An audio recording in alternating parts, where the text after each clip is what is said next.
my story begins in like adolescence, watching professional wrestling, WCW, WWF, and it was this, just, I don't know if I knew it at the time, but I realized it later that I preferred WCW because the video quality was superior, in my opinion. Like WWF looked a little fuzzy.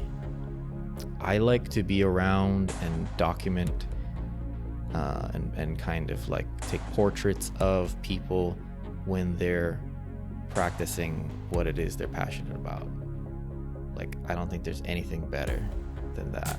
It's called a Duel of the Fates because it's that scene where Qui-Gon and Obi-Wan are fighting Darth Maul. They are the dueling fates of Anakin Skywalker. Mm-hmm. Depending on who wins, he either goes light or dark, and they lost. So ultimately he fell, and it's one of those kind of questions, and it basically says, like, if Qui-Gon survived that, would Obi-Wan not have failed Anakin in the end, right? Would Anakin have stayed?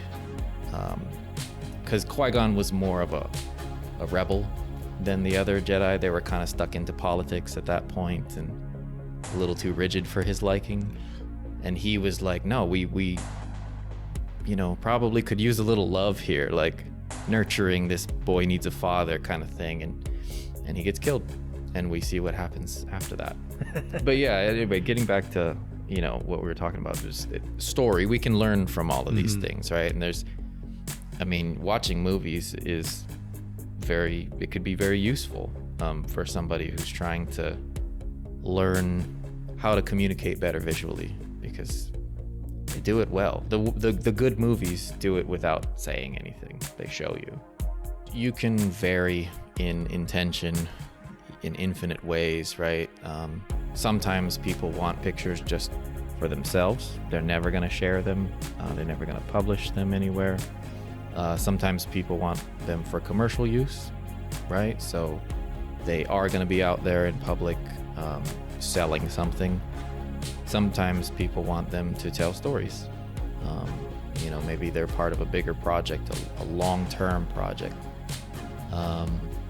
Sometimes they're for only select eyes to see, right? So it's you got to consider all of these things when you're planning, when you're you got to be clear on the wants and needs of your clients. You want people to feel positive about this, right? You want people to want to do it more and more and more, to want to create.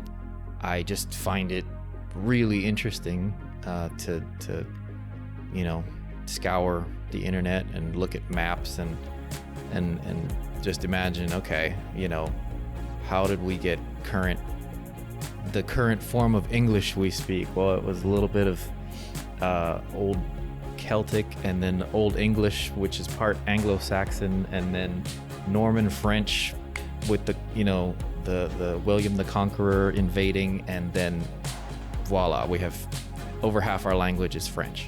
I like that kind of stuff when they do that in movies, where they actually use the original languages and stuff like that, and then they have subtitles. I love that. Yeah. I prefer watching foreign language films, anime, things like that with subtitles, because I just want to hear it. It sounds pretty cool, and voice acting is such a huge part of the experience. In live action, it's actual acting, so and I don't want to see dubs, that's for sure, especially if it's live hurtful. Action. Yeah. Like, no. Yeah, I want to see them actually, doing the real thing, and I want to appreciate the work that it took. If I'm not teaching somebody, then I'm sort of wasting my time. Sort of, you help somebody to find maybe something that they're passionate about and they never knew it, and ideally they can make money off of it, and especially right now when things are tough for a lot of people. If you haven't yet, please subscribe to this channel on YouTube, Hawaii Real. And if you want to just listen into the audio episodes, you can find it on Spotify, iHeartRadio, Apple Podcasts, and Google Podcasts. And I also have a website up, hawaiirealpodcast.com. You can find all the audio versions of these podcasts on that website. You can listen directly there. And you can find all the short clip videos called Hawaii Real Shorts that I post. I posted right to that website, hawaiirealpodcast.com.